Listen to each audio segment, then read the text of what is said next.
क्या हालत हो गई है इस गाड़ी की। इसमें आपको बता दूं, ये गाड़ी मैंने यूट्यूब की अर्निंग्स, फिर मैंने मेहनत करके प्लान करके चीजों को इसको ओन किया। तो आज है BMW का सर्विस डे, अभी मजा आएगा ना भिड़ो, क्योंकि इसमें आपको पता है हम लोगों को बाहर जाना है और बहुत टाइम से इसकी सर्विस ड्यू है। तो आज सर्विसिंग टाइम है, चलते हैं सर्विस सेंटर पे और देखते हैं कितने का बिल बैठता है ना। सब लोगों को लगता है ना, वैसे मुझे भी लगता है, लेकिन इतना भी नहीं। तो देखते हैं कि मतलब सबको ये लगता है कि बहुत कॉस्टली मेंटेनेंस होता है। तो ये देखते हैं क्या इस बार का सर्विस चार्ज बैठता है। 6 साल इसको हो गए हैं और देखते हैं अभी इसकी शायद 6 या 7 सर्विस ही है ना, या 7 सर्विस, मुझे भी एग्जैक्टली याद नहीं। देखते हैं कि कितना इसका सर्विस कॉस्ट बैठता है। बहुत पैसे अपने पास, ज्यादा नहीं बैठना चाहिए वैसे, डर लग रहा है पहले, लेकिन उससे पहले इसका पूरा सामान खाली करना पड़ेगा। देखो क्या हालत हो गई है इस गाड़ी की बेचारी। कल हम घूम कर आए इससे और बच्चे जो हैं पूरा सामान एज इट इज छोड़ देते हैं। तो ये देखो,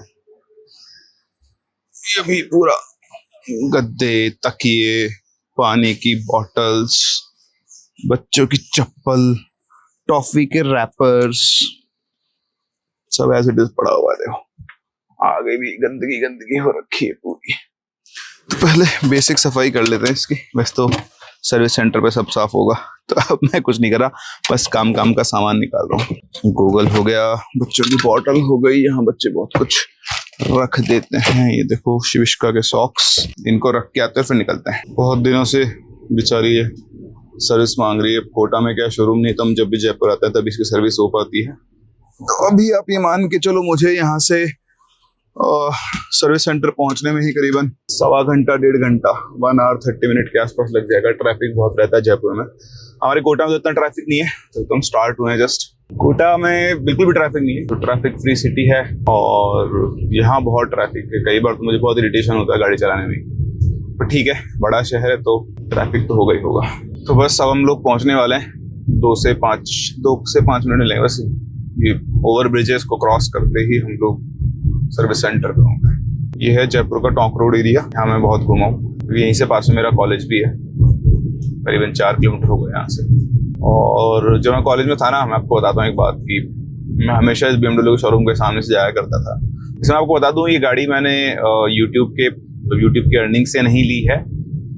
it's my hard earn money, जो मैंने कई सालों में इकट्ठा किया, मेहनत की, क्योंकि मेरा ड्रीम था इस तरह की लग्जरी कार लेने का और मैंने वो कंप्लीट किया है। इससे आपको मतलब आपका ना मेंटल स्ट्रेंथ थोड़ा अच्छा होता है, मतलब आपका एक लेवल ऊपर चला जाता है। ऐसा नहीं है कि शो ऑफ के लिए गाड़ी लिया, कुछ ऐसा है। बट हाँ, I am more than happy.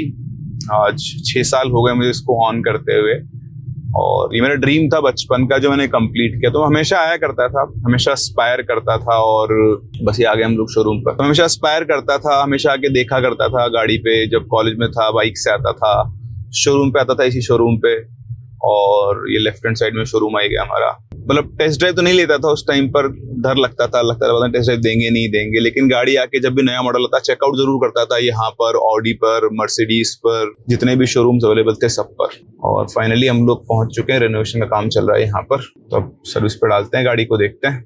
फिर मैं आपको आगे की स्टोरी बताऊंगा कि कैसे फिर मैंने मेहनत करके प्लान करके चीजों को हम लोगों ने कैसे इसको ओन किया। देखो ग्रिल फ्रंट 5 सीरीज की बढ़िया गाड़ी। चलो मैं सर्विस सेंटर में तो आपको 5 सीरीज का टूर देता हूँ। ये है BMW 5 सीरीज और आप इसे मिनी 7 सीरीज बोल सकते हो। मैं उसमें बैठा हूँ क्योंकि, तो ऑलमोस्ट उसी की कॉपी बना दी इन्होंने पूरी, ऑलमोस्ट। बहुत बढ़िया है, बहुत सही लग रही है यार, ये बहुत मस्त है। इसका पूरा कर्व डिस्प्ले है, 530 Li है। और ये देखो इसका जो क्रिस्टल वाला है ना, ये तो ये यहाँ पे काम भी करता है ऐसे। डायल ASMR फीलिंग आ रही होगी आपको। तो ये इसके शिफ्टर्स हैं, 2 वायरलेस चार्जर्स हैं, ये इसका छोटा सा ग्लो बॉक्स है और आई थिंक ये सनरूफ है। हाँ ये सनरूफ है।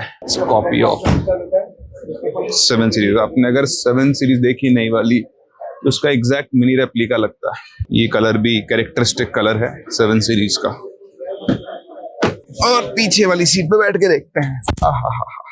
ये कंफर्टेबल है, पर कलर बहुत सही है इस गाड़ी मैं देखा भी था। अच्छा ये है, ओरिजिनल वाइट थी। नहीं ओरिजिनल वाइट नहीं, ब्लैक है। अच्छा, इस पे पहले वाइट था।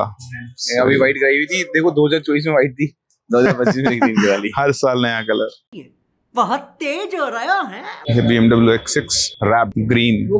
तो गाड़ी तो सर्विस पे डाल दी। अब मैं जा रहा हूँ सिंधी कैंप, क्योंकि वहाँ पर जो मेरी बुक की कॉपी आई हुई है तो वो मुझे लेने जाना है, क्योंकि मैं जयपुर आ गया था, वैसे वो कोटा आनी थी।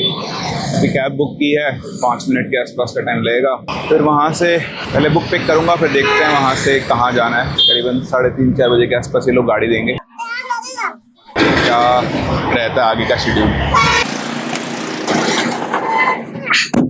पहुंच गए हम लोग। ये है पोलो विक्ट्री, जयपुर का पुराना एरिया है। यहाँ पे बस स्टैंड है और यहीं पर है वर्मा ट्रैवल्स, जहाँ से अपने को अपनी बुक उठानी है।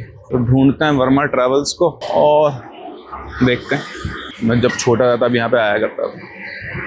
खैर अभी तो देखते हैं वर्मा ट्रैवल्स किधर है। तो जयपुर के सबसे ओल्ड सिनेमाज में से एक है, सबसे पुराने टाइम वाले, जब पूरे लाइन लग के ब्लैक में टिकट हुआ करते थे। पोलो विक्ट्री सिनेमा है ये। इसके जस्ट अपोजिट यहाँ का स्टेट बस टर्मिनल है, जिसे सिंधी कैंप के नाम से जानते हैं। और I think new Babu travels वो रहा हमारा डेस्टिनेशन, न्यू बाबू ट्रेवल्स। उसी के पास अपनी बुक है। चले, फाइनली पहली बुक की कॉपी मिलने वाली है मुझे खुद को। तो आ गया बॉक्स। और कहाँ जा रहा है भाई बॉक्स? मुझे तो लगा था एक ही बुक होगी इसमें, एक से ज्यादा है क्या? भैया नाइफ होगा? नाइफ पारी मिलेगी काटने के लिए। पैकिंग पे पैकिंग बहुत अच्छी हो रखी है। ओ भाई ये अनबॉक्स। वहाँ पे फोन बंद हो गया था कि धूप हो रही थी बहुत ज्यादा। तो अब देखो ये फाइनल अच्छे से देखने को मिल रहा है। तो मैंने ओपन भी नहीं किया इसीलिए। अब इसको ओपन करते हैं।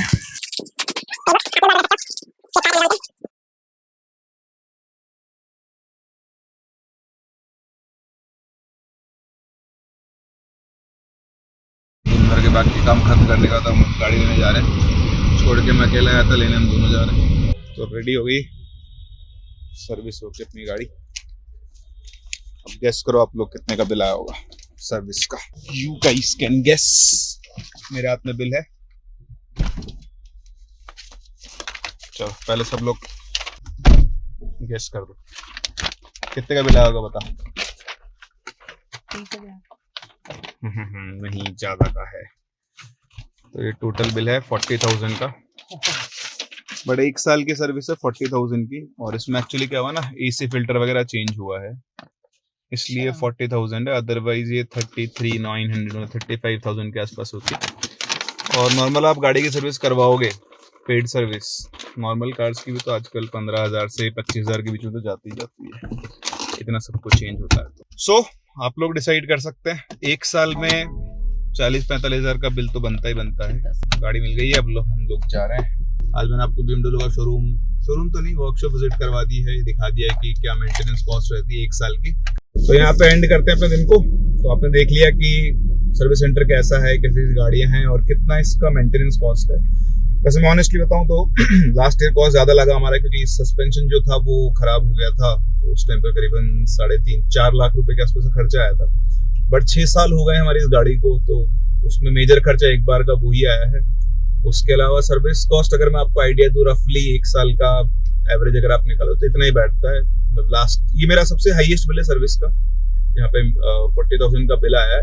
अदरवाइज 28,000 से 32,000 1 साल में एक बार खर्च होता है सर्विस पे। टायर्स वगैरह पार्ट्स जब आ जाते हैं ना तो बहुत महंगे पड़ते हैं। तो कुछ लोगों का एक्सपीरियंस खराब भी रहता है मैकेनिक को, मेरा तो ठीक ही रहा है अभी तक का। चलो टेक केयर, बाय बाय। आप लोग मुझे बताएं कि आप लोगों का क्या ओपिनियन है। और एवरेज नॉर्मल हमारे पास दूसरी गाड़ी थार है, उसकी भी सर्विस होती तो 6-7 हज़ार रुपये तो उसके लगते हैं। तो फ्री सर्विस थी तब भी, जब पेड सर्विस होगी तो उसके भी ज्यादा लगेंगे। तो बस ये होती है मेंटेनेंस कॉस्ट। बाकी आप अपने व्यूज कमेंट सेक्शन में जरूर बताएं।